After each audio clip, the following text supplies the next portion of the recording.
Okay.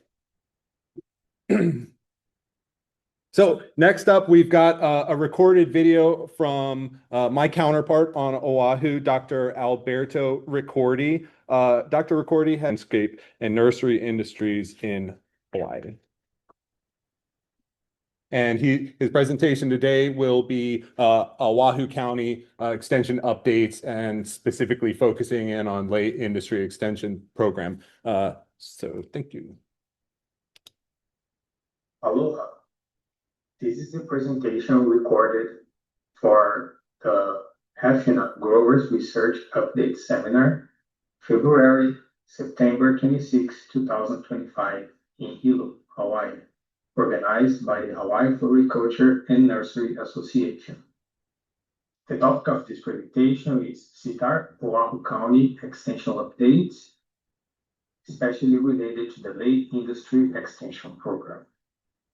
My name is Alberto Ricordi, and I am an extension agent in Oahu for the ornamentals and landscape industry with UH-CTAHR, University of Hawaii College of Tropical Agriculture and Human Resilience, Oahu County. The late industry extension program can be organized in 3 phases. Phase 1 was to build the infrastructure that was required and necessary in order to do plant propagation so that the project can provide stock material and start plants for the new and the existing growers that join this project. Another important aspect of phase 1 was to form a lake coalition. The lake coalition is the group, the organization formed by growers, lake acres, and the technical support behind the scenes like me. And this lake coalition was managed and organized by the Lake Oahu project. The Lake Oahu project helped farmers with prepare a plan for their farms, dealing with budget and how to fit themselves in this lake industry. Another collaborator that was very important in phase 1, it's still important, is the Pua Culture. Pua Culture is an organization led by Auntie Sylvia Kopp. And the importance of Pua Culture is the Hawaiian cultural importance of the pua and the flowers and materials that we used for lei and the lei method used for making lei.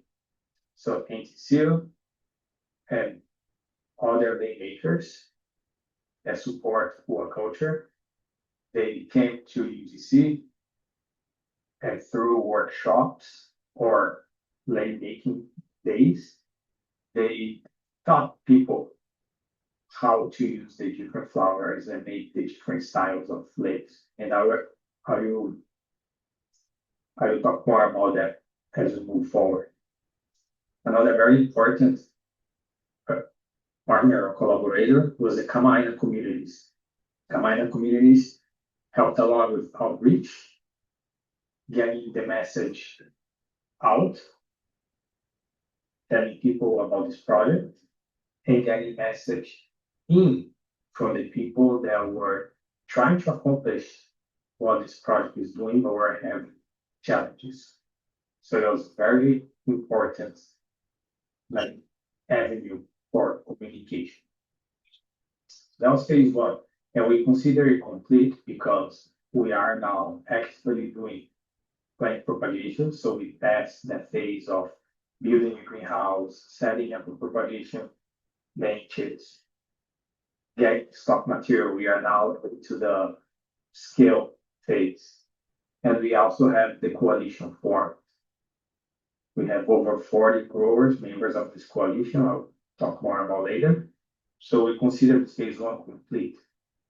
Phase 2 is where I'm focusing now is propagation in scale to support the existing growers and to provide materials for new growers and to develop protocols so that people can repeat what we do at UTC in their nursery. And phase Three, also will be always ongoing, is to address the needs of the growers through research to be able to optimize propagation, manage pest and disease, test like trial or different cultivars, new introductions, and to evaluate shelf life of the different lay materials and cultivars. To be able to give database recommendations. This was a timeline that I've been working with. So the project started in 2024. It started with the establishment of a partnership, a formal MOU with the Lake Oahu project, and it coincided with the beginnings of the workshops at UTC led by NTCU. So since January 2024, when we formed the partnership with the Komohana project, NTCU also started to lead workshops on lay making at UTC. In July 2024, we had a teachers lay crash course at UTC. 22 teachers joined this program. It was 4 days that we met once a week at UTC for the entire day. And the goal was that these teachers or educators of communities, they would go back to their schools or their communities and assist or lead the development of new lay gardens, literally planting lay gardens, with the goal of May 2025, there would be lay gardens in these communities for them to harvest and make lay from their own gardens. And with that, encourage people to get into the actual business of lay.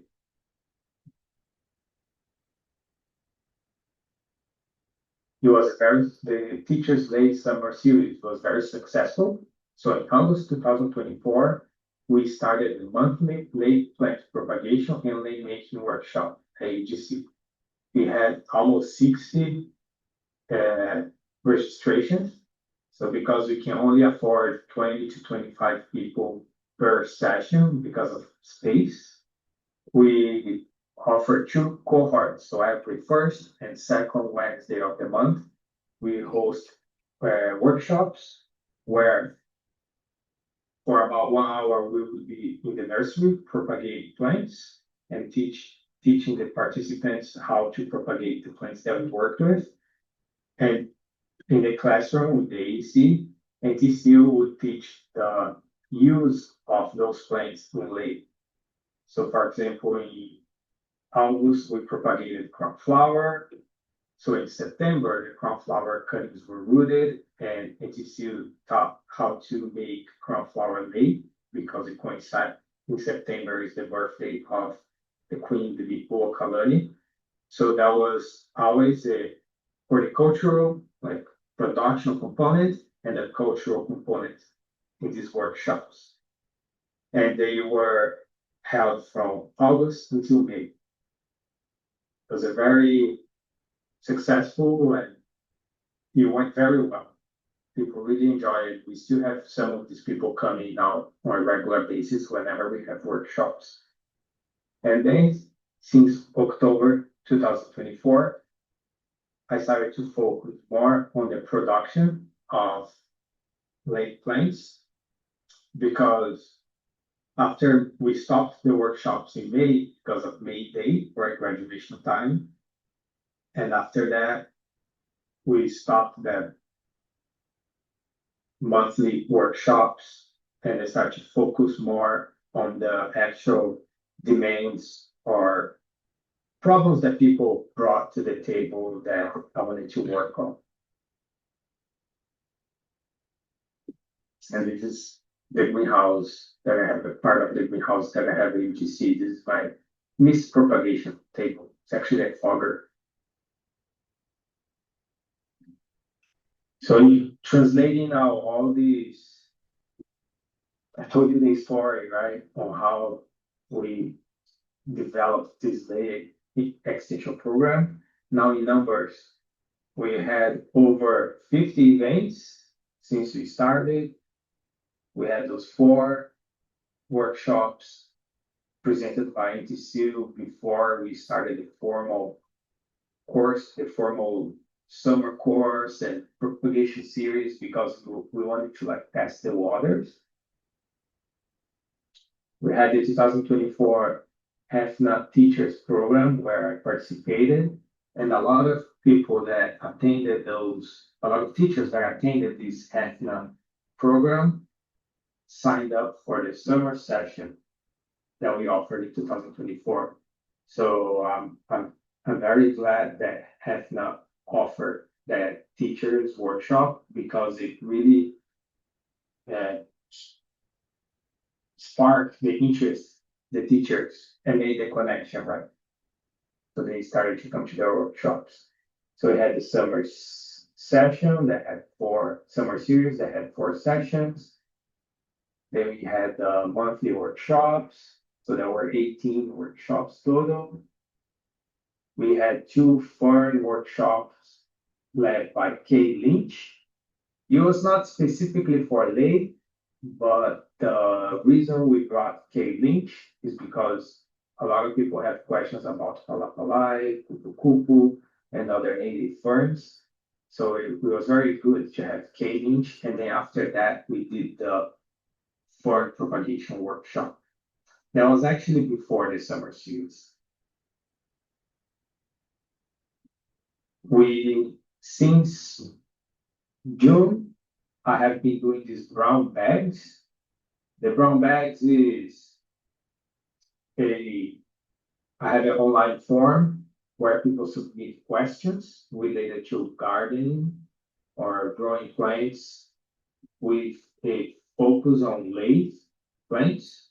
So people sign up, submit their questions, and then I schedule a webinar every 2 months or so to answer the top 3 questions, let's say, and people can ask questions. It's a live webinar.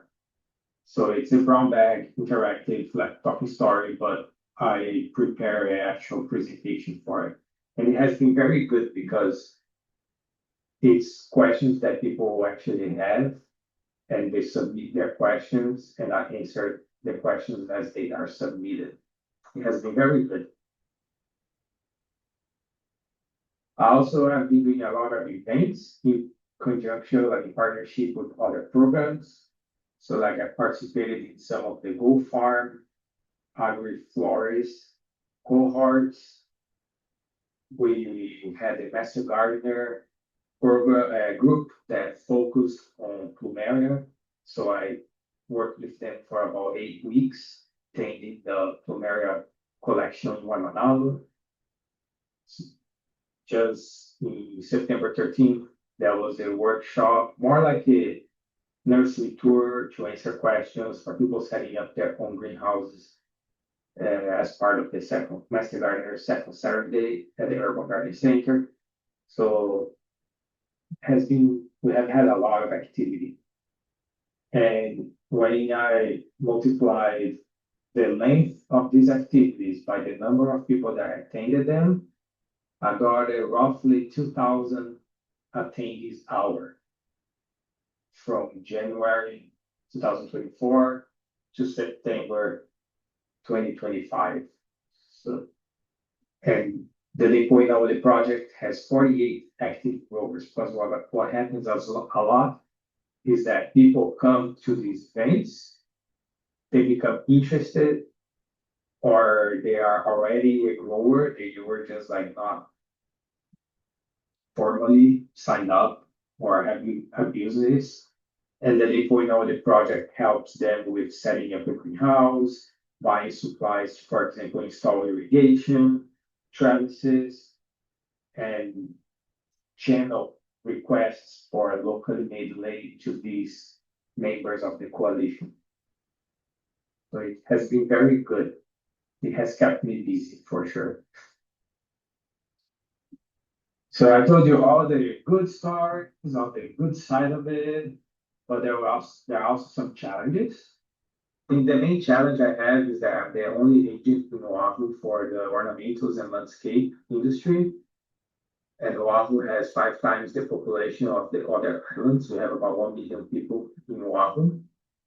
So I get very spread out, spread very thin sometimes in terms of geographically because I have to cover the whole island. So it's not uncommon for me to be in the morning in Waimanalu, in the afternoon on the North Shore, and end my day on the west side. So it's a lot of driving time that I could be actually doing like work in the greenhouse or work writing or answering requests, but I'm driving around, so that takes a lot of time. And we don't have a lot of field support because our staff is very limited. So I have to rely on volunteers, which are great. I'm very thankful for having them. A lot of the volunteers are people that come to the workshops. Also, the Hele interns. We started to hire at UTC. They are hired through the Department of Labor, and they have helped a lot. So, for example, in these pictures, I'm showing you how the plumeria collection that I have at UTC started. So, in January 2023, Kalani High School helped with planting. Spring 2025, we was getting covered by weeds. It was very hard to manage everything by myself and traveling for conferences and driving all over the place. Then in June 2025, the Staff Sergeant Parker Gordon Fox Grant and the Child and Family Service came to UTC, a group of about 15 people, and they whipped through the garden and took all the weeds, and it was very nice and clean. And then the Hele intern, Daryl, who has been amazing at assisting with all this project propagation, maintenance of the plots. She helped with prepare with maps, and we had a work day. And now the collection has been kept nice and clean since July, mostly with the work of volunteers. So it's very good. And the collection now is very flourishing, as you can see. So this is Kaneohe sunburst, one of the cultivars that we have in this collection. It's a collection of plumeria selected specifically for late. They have thick petals that are good for flowers that are good for making late. So in summary, the goal number 1, or the phase 1, was to form that infrastructure for plant propagation to support the coalition that was formed also in Goal 1. And the coalition was managed mostly by the Leipo Inaole project. So we formed the Leipo Inaole coalition, lay makers, lay growers, enthusiasts, and volunteers that attended the workshop. So that was goal number 1. It's like forming the structure of the lay industry extension program. Now, goal number 2 is to really scale up, and become very good at propagating plants. So I've been doing a lot of trials, and that's where Daryl, that I mentioned, has been helping a lot, is with preparing doing trials to develop protocols on propagation of these late plants. So we're doing trials with different cutting types, different cutting sizes, different rooting hormones, propagation timelines, different fertilizing and media management, and with that, pest control. Because as we start to grow a lot of these plants, we start to have pest problems. So this is an example. We did like a protocol for plumeria propagation, and we have a CTAHR extension publication being prepared now. It's already submitted. It's in press. It's in the communications office.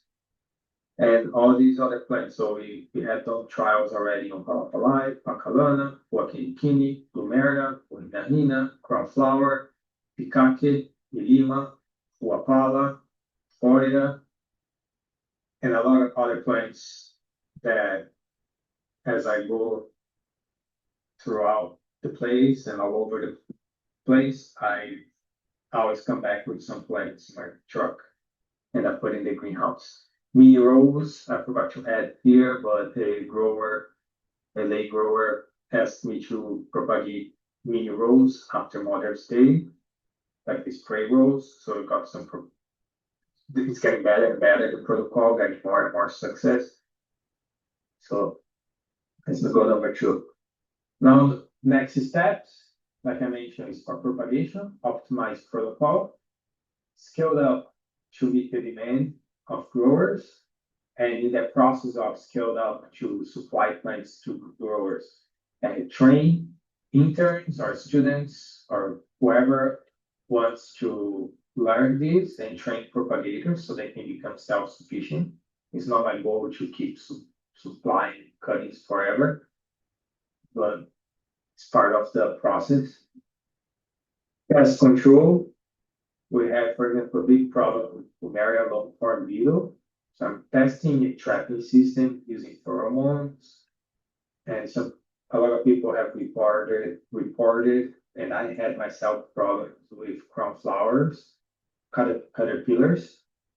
I lost a lot of crown flower cuttings that were looking beautiful, but then in a matter of days, they got wiped out by caterpillars, the monarch butterfly. So how to manage that? A lot of people are having problems with peacock thrips, and then when they use insecticides or a pesticide, sometimes the flowers lose the fragrance, the scent. So that's something to work on. And also, I want to do post-harvest data, like shelf life, compare and determine shelf life for traditional crops, and compare different cultivars and different introductions. For example, Allison Higgins, when he graced Flowers Hawaii, gave me some cuttings of this very beautiful crown flower that has this pink, like violet tint to it. So a lot of people bring their different Huaquiniquinis, one is bigger than the other. Whoever brings their flowers, it's always better than what is out there. So I want to make sure I can test them and do some trials to get data that I can share with people to provide some data-based information. And I'm very thankful for all these people like Addison, Chad, Shannon Olivado that share their plans with me to do my trials. Thank you very much. Mahalo to all the collaborators that have been supporting this project. I want to thank HFNA, Hawaii Floriculture and Nursery Association, for organizing the seminar and for all the other events that support the Hawaii's floriculture and ag industry, the Hawaii Farm Bureau, LEACH, Landscape Industry Council of Hawaii, the UH-Manoa Agricultural Association, Wolf Farm Hawaii, and especially I want to thank the Lake Oahu Project, Ua Culture, and Komohana communities for your active involvement and support of this project. I also want to thank CTAHR Oahu County staff and volunteers for all the support, this project, the greenhouse, the trial areas, my fellow extension agents, and the daily email interns. Yeah, mahalo. My email is albertoh@hawaii.edu. If you have any questions regarding lake plants or anything related to ornamentals and landscape, you can send me an email and I will try my best to assist you. Mahalo.